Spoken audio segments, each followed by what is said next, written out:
ہمارے یہاں دو طرح کے بحران بہت شدت سے آ گئے ہیں. میں اپنے گھر میں دیکھتا ہوں، گھر سے باہر دیکھتا ہوں، بچوں کو دیکھتا ہوں، اپنے ہی اور دیگر عزیزوں کو دیکھتا ہوں.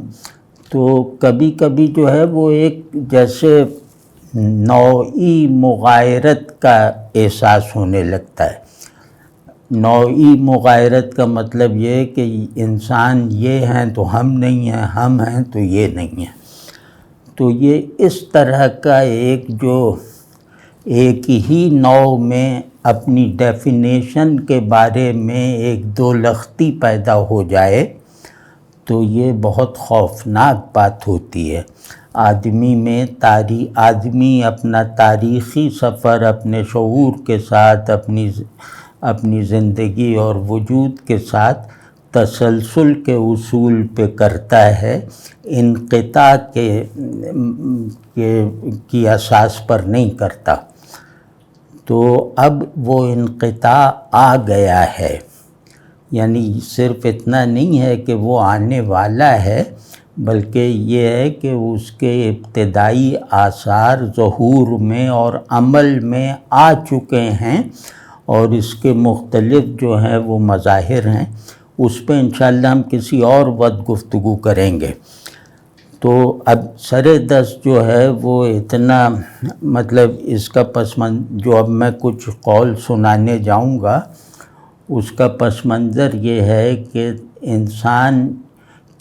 انسان کو حقیقت کا مظہر سمجھنے والی روایتی تہذیبوں میں حقیقت، انسان، معنی، لفظ، اظہار، بینائی، غرض یہ تمام جو اس کے فیکلٹیز ہیں، ادراک کی، احساس کی، عمل کی، وہ سب کی سب جو ہیں وہ اپنی حقیقت کی طرف اشارہ کرتی ہیں، چاہے وہ سلبی ہو چاہے ایجابی ہو. اب سلبی اور ایجابی بھی ظاہر کھولنا پڑے گا کہ چاہے وہ یہ ہو کہ میرا عمل فرض کیا گناہ ہے، تو یہ میرا عمل گناہ ہوتے ہوئے بھی میری حقیقت کی طرف اشارہ کرتا ہے جو نیکی ہے. تو گویا میری کمزوریاں بھی میری حقیقت کی روشنی میں قابل شناخت ہوتی ہیں. تو اسی طرح میرے خیالات ہیں، تصورات ہیں، نظریات ہیں، اگر یہ سب میری روحانی اور ذہنی اور قلبی تعمیر میں صرف نہیں ہوتے تو پھر یہ واہمے ہیں، وسوسے ہیں. تو ہم جیسے اس آدمی کو اپنے اندر پانے کی بھی کوشش کر رہے ہیں، اپنے باہر بھی ڈھونڈ رہے ہیں، اور سر دست جو ہے وہ بہت کم امید نظر آتی ہے پا لینے کی. لیکن کم از کم اتنا کیا جا سکتا ہے کہ ہم وہ ڈسکورس اور وہ جو تصور آدمی یا یہ کہ آدمی با اعتبار حقیقت کا عنوان بنا کر کچھ ایسی چیزیں چھوڑ جائیں کہ جو شاید اس طرف متوجہ کر سکیں کہ ہم حقیقت سے منقطع ہو کر ایک مصنوعی تسلسل میں کتنا آگے بڑھ چکے ہیں. تو کاش کسی وقت یہ ہوش آ جائے کہ اس جو آدمیت سے دستبرداری، اپنے بارے میں تصورات میں تخریب کاری کا یہ عمل کسی بہانے سے رک جائے. تو اس میں جو آج میں کچھ اقوال عرض کروں گا وہ ہمارے تصور انسان کے جیسے ایک پہلو یا چند پہلوؤں سے متعلق ہیں. اور اس میں جیسے میں نے عرض کیا کہ یہ ادبی صنف میں ہے، کنٹینشن ایک ادبی صنف ہوتی ہے، تو اس میں حسن اظہار جو ہے وہ ملحوظ رکھا گیا ہے. یعنی اپنی کوشش یہ کی گئی ہے کہ بات کو نفاست سے خوبصورتی سے کہا جائے۔ تو اس میں ہوتا یہ کہ عام استعمال کی زبان جو ہے وہ مطلب ہم لوگوں کے ہاں جو زبان اور اس کا استعمال اور اس کے فہم کی جو سطح رہ گئی ہے، تو لگتا یہ ہے کہ ہماری بولی اور لکھی ہوئی زبان یہ ترک کیے بغیر ہم اظہار کی نفاست اور ادراک کی بلندی اور لطافت تک نہیں پہنچ سکتے۔ تو وہ گو کہ اس میں کم استعمال کیے ہیں ایسے لفظ جو پڑھے لکھے لوگوں کے میں مستعمل نہ ہوں، لیکن بہرحال کچھ لفظ ایسے آئیں گے جو ہماری زبان سے، جیسے ہماری زبان سے یا ہمارے حافظے سے خارج ہو چکے ہیں۔ کچھ فریزز ایسے آئیں گے، فریزز کا مطلب ہے لفظوں اور لفظوں کی وہ باہمی نسبتیں جو معنی کی مختلف جو کنسٹرکٹس ہیں ان کے اظہار کے لیے بنائی جاتی ہیں۔ تو فریزز بھی نئے، فریزز شاید سبھی نئے ہوں، لیکن الفاظ، کلمات بعض ایسے ہیں جو ہماری بول چال میں نہیں ہیں، بلکہ اب لگتا ہے کہ ہماری تعلیم سے بھی خارج ہو چکے ہیں۔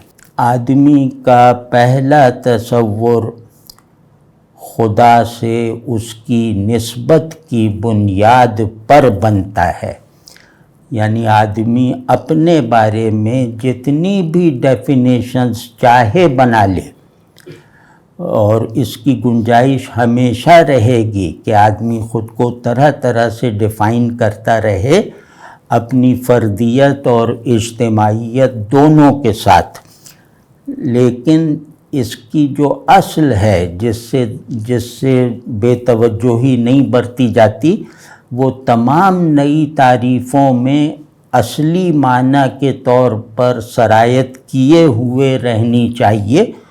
وہ ہے آدمی جو کچھ ہے وہ خدا کے حوالے سے ہے۔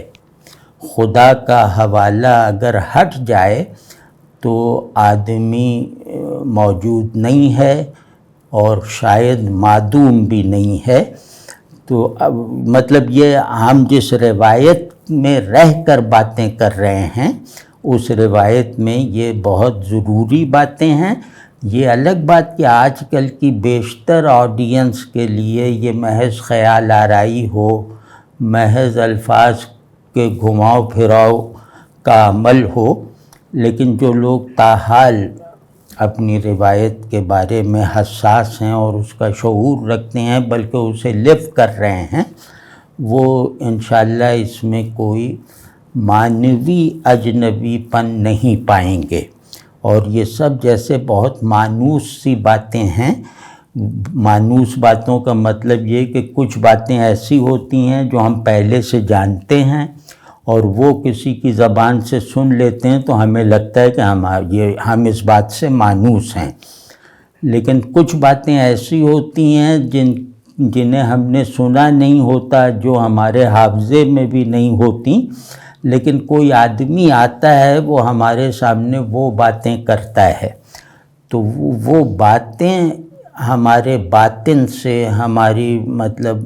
ہمارے سمجھیں لاشعور سے، ہمارے ضمیر سے مناسبت رکھتی ہیں، اور اس مناسبت کی وجہ سے ہمیں احساس ہوتا ہے کہ یہ باتیں نئی یا اجنبی نہیں لگ رہیں، بلکہ ان باتوں میں ایک ایسی کشش ہے جو مجبور کرتی ہے کہ ہم انہیں اپنے اندر جذب کریں، اپنے قلب کے بہترین گوشوں میں، اپنے ذہن کے بہترین حصوں میں۔ تو یہ ان میں زیادہ تر وہ اسی طرح کی باتیں ہیں کہ جو شاید سننے میں پہلی مرتبہ ہے، لیکن ان کی ریئلائزیشن یعنی غیر ملفوظ یا غیر مفہوم ریئلائزیشن ایک کیفیت وجود کے طور پر ہر ایک میں جاری و ساری ہے، اور وہ جب اس کو لفظوں میں دیکھتا ہے تو اس کو جیسے اس کی قبولیت میں وہ کوئی ہچکچاہٹ بھی نہیں محسوس کرتا، اور اسے فی الحال نہ سمجھ سکنے کی حالت میں بھی وہ اسے جذب کرنے، اس کو اپنے لیے بامعنی بنانے کے راستے میں کوئی بڑی رکاوٹ بھی نہیں دیکھتا۔ تو اس میں اب میں عرض کرتا ہوں کہ یہ جیسے کہنا چاہیے کہ یہ جیسے خدا کے حوالے سے، تو خدا کے حوالے سے دو طرح کی روایتیں ہیں، ایک عارفانہ ہے، ایک عاشقانہ ہے۔ تو آدمی پر کسی پر کیفیت عشق کا غلبہ ہوتا ہے اور کوئی عرفان کی گہرائیوں میں اترا ہوتا ہے۔ تو یہ دونوں جیسے جمع ہوتے ہوئے ہمیں کم از کم دکھائی ضرور دیتے رہنے چاہیے۔ شاید کوئی وقت آ جائے کہ ہم اس میں سے کسی ایک بنائے تعلق کو اپنے اندر محفوظ کر کے اسے عمل میں لانے کی قابلیت اور اخلاص حاصل کر لیں، پیشن حاصل کر لیں۔ تو اب پہلا قول ہے یہ اللہ کے حوالے سے ہے، اللہ اور انسان کے تعلق میں غیب جو ہے وہ شہود سے بہت زیادہ ہے۔ تو یہ جو اور شہود اس سے خالی نہیں ہے، لیکن اس کا غیاب شہود سے بدرجہ زیادہ ہے، مطلب بے شمار گنا زیادہ ہے۔ تو شہود میں کوئی ایسی چیز اس سے منسوب ہو جانے والا بھی کوئی ظہور ایسا نہیں ہے جس سے اس کے غیب سے جیسے ایک وجودی نسبت دی جا سکے۔ شہود اس لیے ہے کہ ہم اس کے غیب کی علمی سہار پیدا کر لیں۔ تو اس پس منظر میں ہے جو اسے نہ دیکھنے میں اندھا رہا، وہ اسے دیکھتے ہوئے بھی نابینا رہے گا۔ یعنی جس نے یہاں اس کے ظہور کو یہاں نہ بوجھا، جس نے اسے گویا یہاں دیکھنے کی حالت میں زندگی نہ گزاری، گویا، تو وہ جس نے یہاں اس کی پریزنس نہ محسوس کی، جس نے یہاں یہ ریئلائزیشن نہ پائی کہ وہ ہمیں دیکھ رہا ہے۔ ہم تو ظاہر ہے اسے نہیں دیکھ سکتے، لیکن وہ تو یقیناً ہمیں دیکھ رہا ہے۔ تو یہ پوری دنیا جو ہے وہ الوہی نگران نگاہوں کی چھاؤں میں ہے۔ ہر ذرہ اس کی نگاہ پڑھنے کا ایک منظر پیش کر رہا ہے اگر آنکھیں ہوں۔ تو جو غیب میں اندھا رہا وہ حضور میں بھی، شہود میں بھی، نظارے میں بھی اندھا رہے گا۔ تو اس میں مطلب بات تو ذرا سا وہ ہے عارفانہ یا صوفیانہ، تو اس حد تک نہیں کھولتے، یہاں تک بس ہے کہ جس نے شہود میں اندیکھے خدا کو نہیں بوجھا، وہ جب روبروئی بھی حاصل ہو جائے اسے اللہ کی تو وہ اسے دیکھ نہیں پائے گا۔ تو یہاں نہ دیکھنے میں دیکھنا اسے دیکھنے میں دیکھنے کے لائق بنائے گا، کیونکہ اسے دیکھا وہاں بھی نہیں جا سکتا۔ تو وہاں کا نہ دیکھ سکنا وہ ایک طرح کی رسائی کے احساس کے ساتھ ہوگا، یہاں کا نہ دیکھ سکنا ایک طرح کی نارسائی کی کیفیت میں رہتے ہوئے اس کی حضوری کو ایکسپیرینس کرتے رہنے کے ماحول میں ہوگا۔ دوسرا یہ ہے، یہ بھی مطلب آدمی کی جو میٹافزیکیلٹی ہے، یعنی آدمی ایک روحانی وجود ہے، اس کا مطلب ہے کہ یہ ایک طرح کی میٹافزیکل جو کانٹیکسچولائزیشن قبول کرتا ہے، اور بلکہ یہ کہ یہ اپنے میٹافزیکل ایسنس کے بغیر سمجھ ہی میں نہیں آ سکتا۔ تو اب اس درجے پر پہنچ کر یہ کہہ رہے ہیں کہ آدم کا بیٹا فنا پائے گا مگر معدوم نہ کہا جائے گا۔ یہ ایک طرح سے ذرا قدیم آہنگ میں ہے تاکہ اس میں روایت کا ایک قرب بھی محسوس ہو، قدامت کا ایک عنصر بھی اس میں جیسے ادراک میں آئے، ذوق میں آئے۔ یہ جیسے ببلیکل سی فریزنگ میں ہے اور اصطلاحوں میں ہے۔ آدم کا بیٹا فنا پائے گا مگر معدوم نہ کہا جائے گا، اور بقا پائے گا مگر موجود نہ کہا جائے گا۔ تو یہ گویا ہماری پوری عرفانیات کا بھی خلاصہ ہے۔ تو جو وجود اپنی حقیقت کے اعتبار سے انسان کی پراپرٹی نہیں ہے، وجود باعتبار حقیقت انسان سے کسی بھی طرح کی کوئی علمی، عینی اور وجودی نسبت نہیں رکھتا۔ وجود کی حقیقت انسان کے موجود ہونے میں نہیں پائی جاتی۔ انسان کو جس گارے سے گوندھا گیا ہے اس گارے میں حقیقت وجود کا کوئی ذرہ نہیں ڈالا گیا۔ یہ مطلب اس کا پس منظر ہے۔ تو اب یہ آدم جو حقیقت وجود کا عارف ہے اور جو حقیقت وجود کا بالواسطہ اور لا تعلق مظہر ہے، یعنی وہ اس کا حامل نہیں ہے، وہ حقیقت کا حامل ہوئے بغیر اس کا کائنات میں سب سے بڑا مظہر ہے اور سب سے زیادہ حقیقت کے اظہار کی کرنیں اس کے اندر سے پھوٹ رہی ہیں۔ تو یہ وہ آدم ہے، لیکن کیونکہ حقیقی وجود نہیں رکھتا، اور اس کا حقیقی وجود نہ رکھنا اس کا شرف ہے، کیونکہ یہ حقیقی وجود رکھنے سے جو اس کو مطلب جو محرومیاں حاصل ہوتی، ان میں سے ایک محرومی اللہ سے محروم رہ جانا بھی ہوتا۔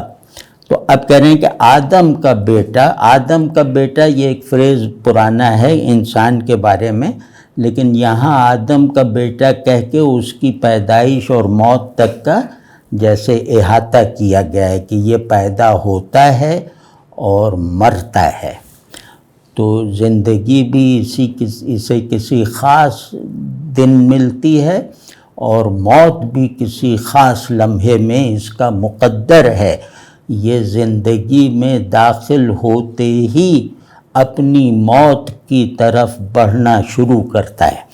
تو مبارک ہے وہ ابن آدم جس نے یہ جان لیا کہ میرا سفر موت کی طرف نہیں ہے، میں جو زندگی کے دائرے میں میری جو حرکت اور میری جو سیاحت اور سفر ہے وہ موت کی تلاش میں نہیں ہے، وہ موت کی طرف نہیں ہے، بلکہ میں نے زندگی پائی ہے کسی پر نثار کرنے کے لیے۔ میں نے وجود کا اعتبار پایا ہے وجود کی حقیقت کے آگے اپنی نفی کر دینے کے لیے۔ تو میں ایک اعتباری ہاں سے حقیقی نہ تک جا رہا ہوں۔ تو جس منزل پر میرا ہونا جو ہے وہ اپنے تصنع اور اپنے توہم کے ساتھ سامنے آ جائے گا، اس منزل کا نام منزل موت نہیں ہے، وہ منزل فنا ہے کہ میں اپنے اس واہماتی تعین سے گویا وہاں آزاد ہو گیا۔ تو موت پانے والا معدوم ہوتا ہے، فنا پانے والا معدوم نہیں ہوتا۔ جس نے وجود کی نسبت، جس نے حقیقت وجود کے لیے اپنے واہمہ ہستی سے نجات حاصل کر لی تو وہ بھلا معدوم ہوگا؟ تو آدم کا بیٹا فنا پائے گا مگر معدوم نہ ہوگا۔ معدوم ہونے کا مطلب ہے کہ اس کا نہ کوئی ذکر، نہ کوئی اثر، نہ حساب، نہ کتاب، نہ اجر، نہ سزا، کچھ بھی نہیں، تو وہ نہیں ہوگا۔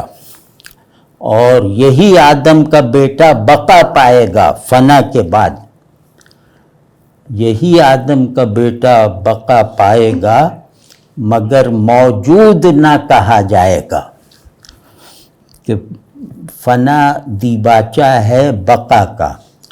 یہ دنیا دارالفنا ہے، اس دنیا میں یا تو عدم قبول کر لو یا خود کو نثار کرتے ہوئے اپنے وجود کی اگلی سطح پر داخل ہونے کی اجازت حاصل کر لو، اپنے درجۂ تعلق کو اللہ کے ساتھ بڑھا لو۔ یہاں وہ تعلق تلاش کی طرح ہے، وہاں وہ تعلق حصول کی طرح ہے، پا لینے کی طرح ہے۔ تو تلاش میں فنا ہے، لیکن کیونکہ اس کی تلاش میں ہے لہٰذا یہ معدوم نہیں ہو سکتا، کیونکہ جس کی یہ تلاش کر رہا ہے اس کی تلاش کا جذبہ عدم کو قریب نہیں آنے دیتا۔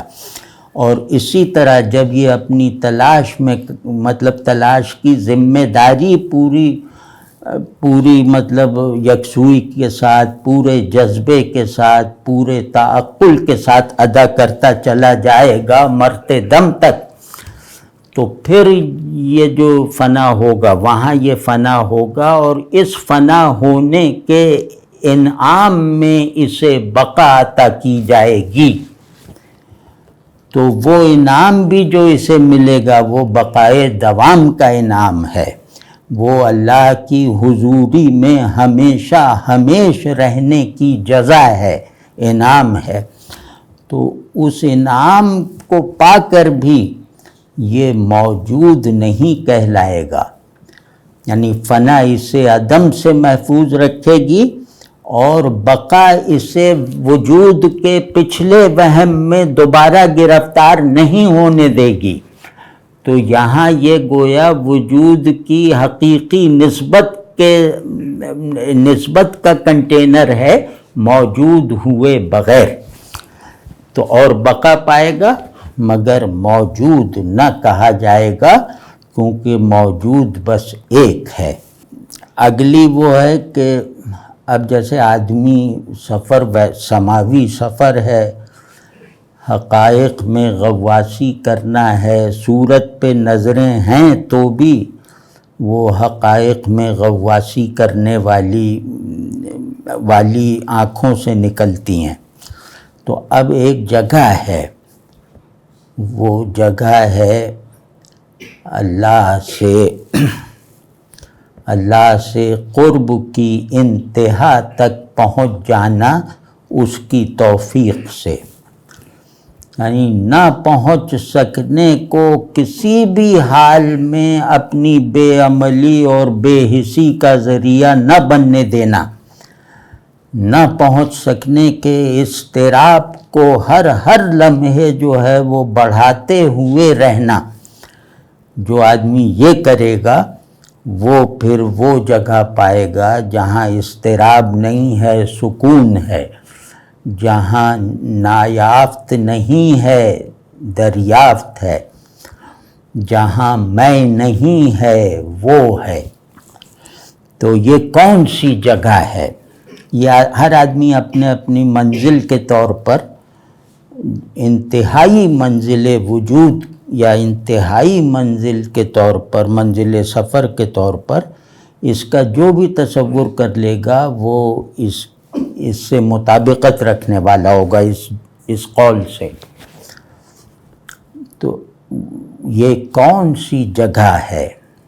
یعنی ایک ایسی حیرانی ہے جس نے پہلی مرتبہ سر اٹھایا ہے، کیونکہ یہ حیرانی عالم صورت میں خود کو ظاہر نہیں کر سکتی تھی، وہ اس کی توہین ہوتی، تو یہ عالم حقیقت ہی میں جو ہے وہ بولتی ہے، بیدار ہوتی ہے۔ تو وہ پوچھ رہی ہے یہ کون سی جگہ ہے، اور بتا رہی ہے کہ میں کیوں پوچھ رہی ہوں، یہ کون سی جگہ ہے، یہاں ہونا بے صبری ہے اور نہ ہونا ناشکری، کہ یہاں یہاں انل موجود کہنا، یعنی یہاں موجود ہونا، یہ آگے کی چیز ہے، یعنی خود کو موجود سمجھنا ابتدائی غلط فہمی ہے، لیکن جو آخری ہے نا کہ یہاں ہونا، یعنی خود ہونے کا عمل، ہونے کا امر، ہونے کا اظہار، چاہے وہ آپ کا ہو یا نہ ہو، یہاں ہونا جو ہے اسے محسوس کرنا اپنے وجود کی مناسبت سے، وہ گویا بے صبری ہے، وہ جلد بازی ہے۔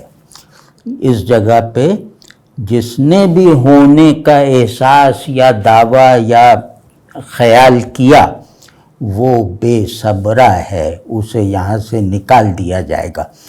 اس نے گویا انتظار نہیں کیا اپنے ہونے یا نہ ہونے کے فیصلے کا، تو جو بھی یہاں ہونے کے احساس میں ہے وہ بے صبرہ ہے، اور جو یہ سمجھے کہ میں نہیں ہوں یا نہ ہونا یہاں کا قانون ہے، تو یہ جو کہے گا وہ ناشکرہ ہے۔ اب اس پیراڈاکس کو محسوس کیا جا سکتا ہے، یا یہ کہ ذرا عارفانہ شعور ہو تو اس کو جیسے فہم کی عمومی سطح کو جیسے توڑ پھوڑ کر سمجھا بھی جا سکتا ہے، کیونکہ یہ پیراڈاکسیکل ہے کہ یا اللہ یہاں کیا ہے کہ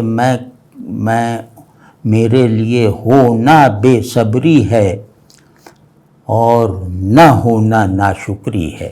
اس کو ذرا سا محسوس کریں تو ہونا نہ ہونا جو ہماری نسبت سے ایک قانون ہے، وہاں وہ ہماری نسبت سے آزاد ہو جاتا ہے، یعنی وہاں کا ہونا ہمارا ہونا نہیں ہے، تو اگر ہم وہاں اپنے گزشتہ ہونے کو یاد کریں گے تو محسوس کریں گے تو یہ بے صبری ہوگی، اور یہیں کا نہ ہونا اگر ہم وہاں قیاس کریں گے کہ نہیں یہاں میں نہیں ہوں، جیسا کہ پچھلی زندگی میں یا پچھلے راستے بھر میں نہیں تھا، اور میں نہ ہونے کی مشق کرتے ہوئے یہاں تک پہنچا، تو وہ بھی غلط فہمی میں ہے، کیونکہ وہ بھی اپنے نہ ہونے کو یہاں جیسے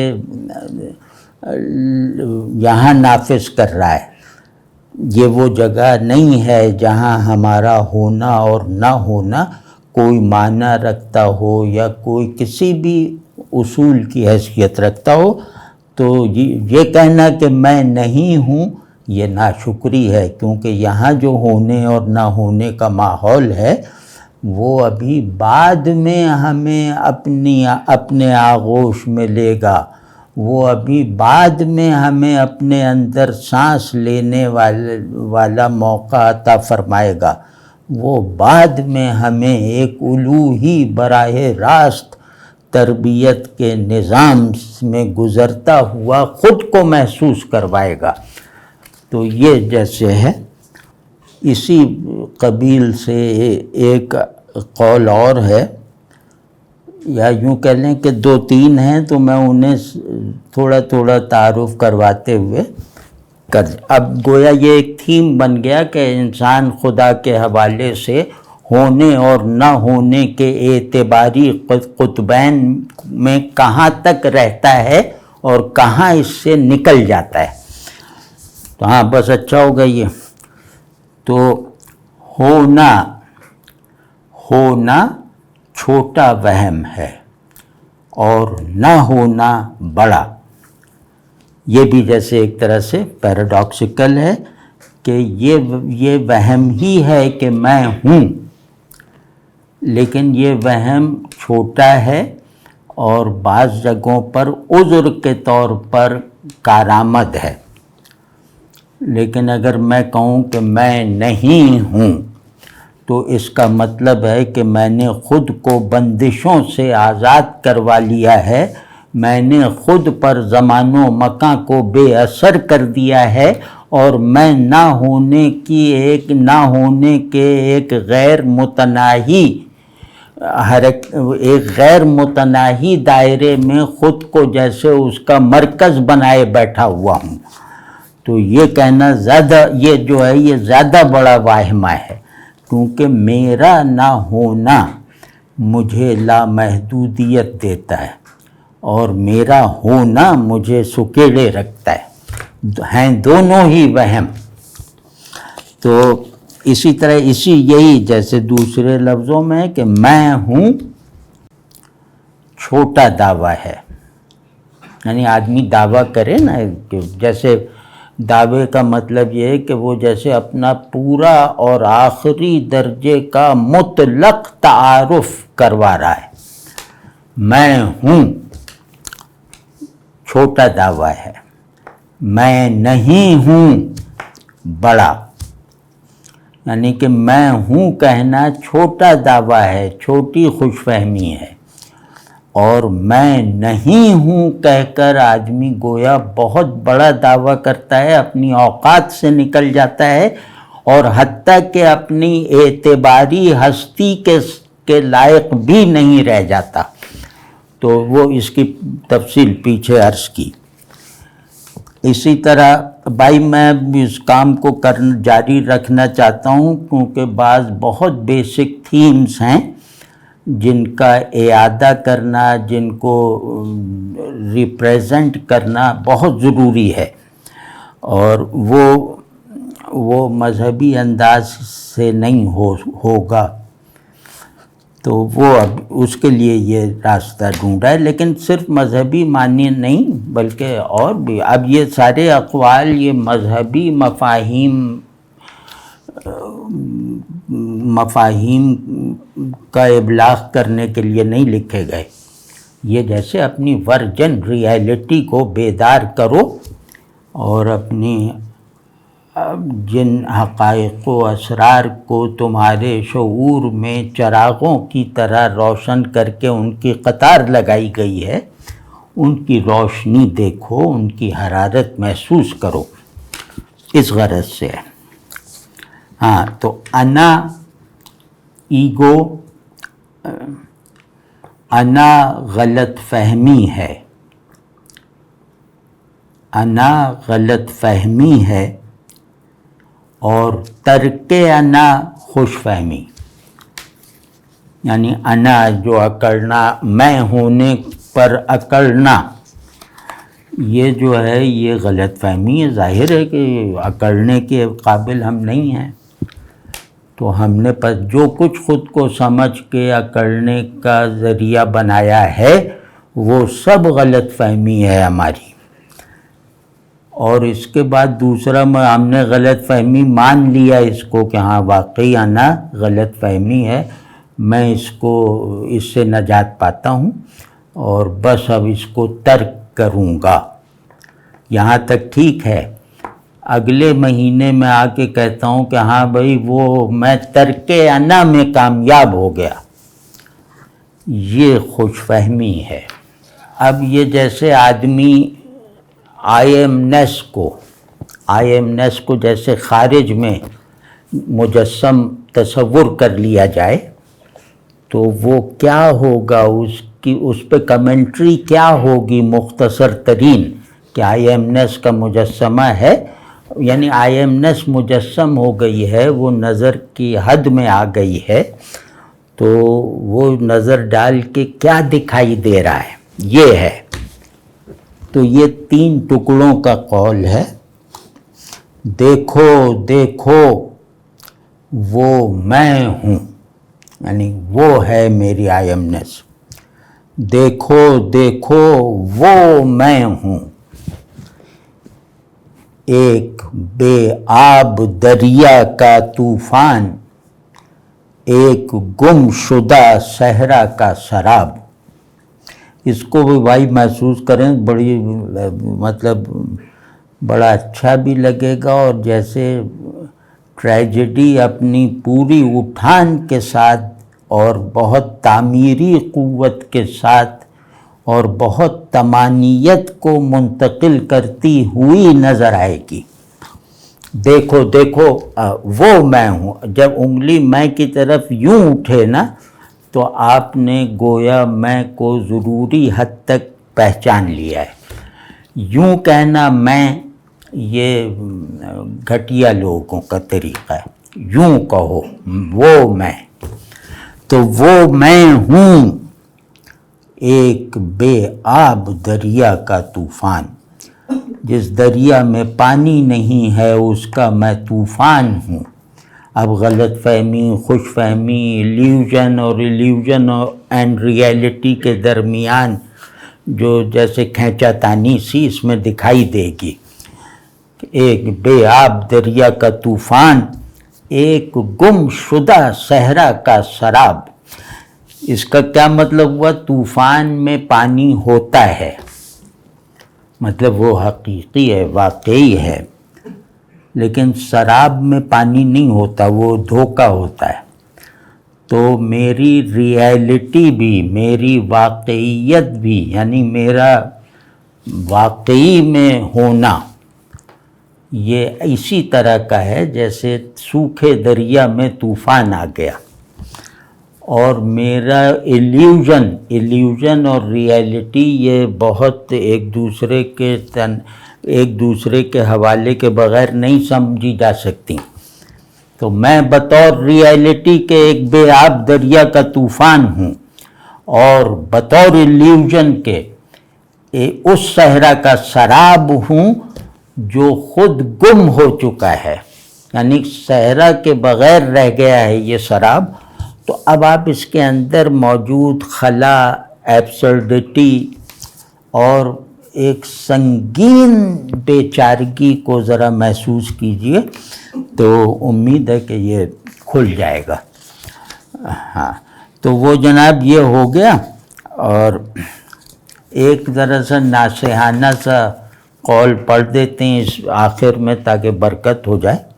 یعنی کہ دینی شخصیت جو ہوتی ہے نا، یا یوں کہنا چاہیے کہ تعلق میں سچی شخصیت اپنے سینئر کے ساتھ، یا جس کو اپنا سب کچھ ماننا ہے، اس کے ساتھ صادق اور مخلص رہ سکنے والی شخصیت، تو اس کی ایک تصویر کھینچیے کہ وہ بنی کیسے۔ اس نے جو ملا اس پہ شکر کیا کہ وہ دینے والے نے دیا ہے، اور جو چلا گیا یا جو نہیں ملا اس پہ صبر کیا کہ یہ اس کا جانا بھی ادھر کی مرضی سے ہے اور اس کا ملنا بھی ادھر کی اجازت سے ہے۔